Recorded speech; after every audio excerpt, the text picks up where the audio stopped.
remember when Donna and I were 21, we just graduated college, didn't have any seminary, had I think 2 religion courses in college from a school that was kind of walking away from its Christian commitment. But church planting had captured our imagination. So we left college and moved to the inner city of Buffalo, New York to plant a church among the urban poor. Denomination turned me down to be a church planter, yet God called us to be a church planter, and in our polity, you have a free church tradition like mine is, so we went to the inner city of Buffalo, New York, connected with our local association, and started planting a church. And I would get a job as a contractor, and I was blowing insulation and rehabbing houses. Had some support through church planting, through something called Mission Service Corps, through our mission agency.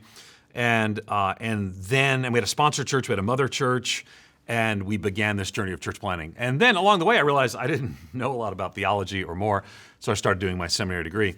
And why do I tell you all this? Because I learned early on that Donna, my wife, is amazing. I knew that before I married her.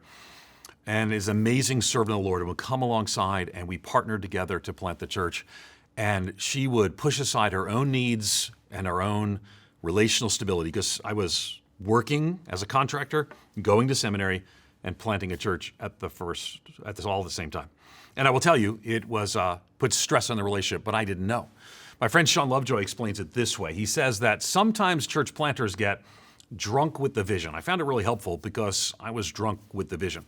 And I came home, and when you're drunk with the vision, you don't see all the things that you should see. And I didn't see the pressure that this put on our marriage relationship. So we planted a church there, moved down the road, planted a church, and then 2 daughter churches out of that in Northwest Pennsylvania, Erie, Pennsylvania, and more. Each time we had a child there, and each time we planted a church, Donna would lean in with me in significant and important ways.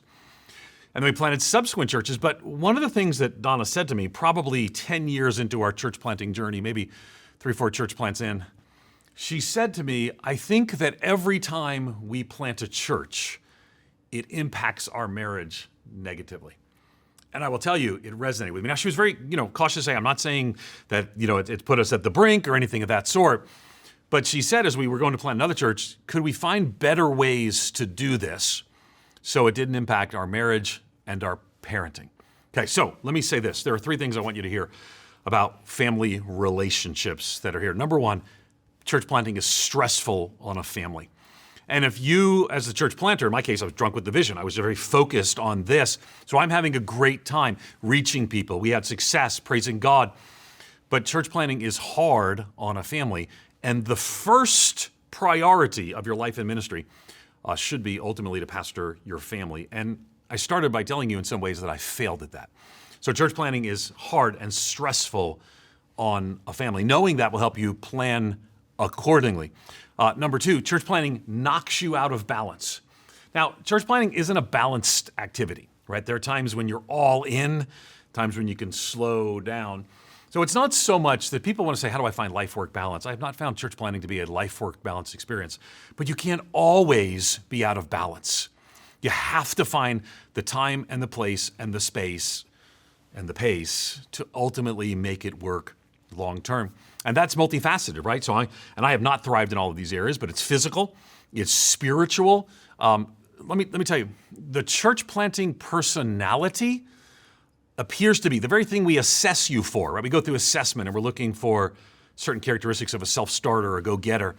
These tend to be the very characteristic that get you in trouble because you're not spending appropriate time with the Lord. You're not spending appropriate time in accountable relationships and community. You're not spending and investing the appropriate energy in relationships with your family. So thirdly, the church planter needs to make a choice. And this is the key part. The church planter needs to make a choice. I want you to finish well, but I want you to hear this.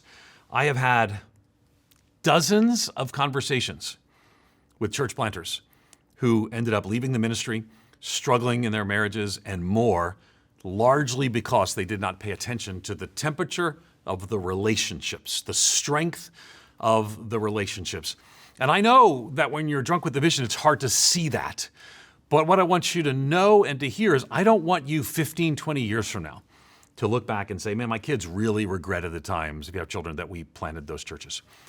Now, here's the thing. It can be a great joy. My children look back and they were greeters at the church, and still sometimes when we go to Moe's, we have this thing that sounded like welcome to Moe's, and we say, welcome to our church, whenever they were greeters and work. They have fond memories, but they have fond memories because I have a godly wife who said, this has become hard on our relationships, and we need to find a more sustainable plan and path to do that.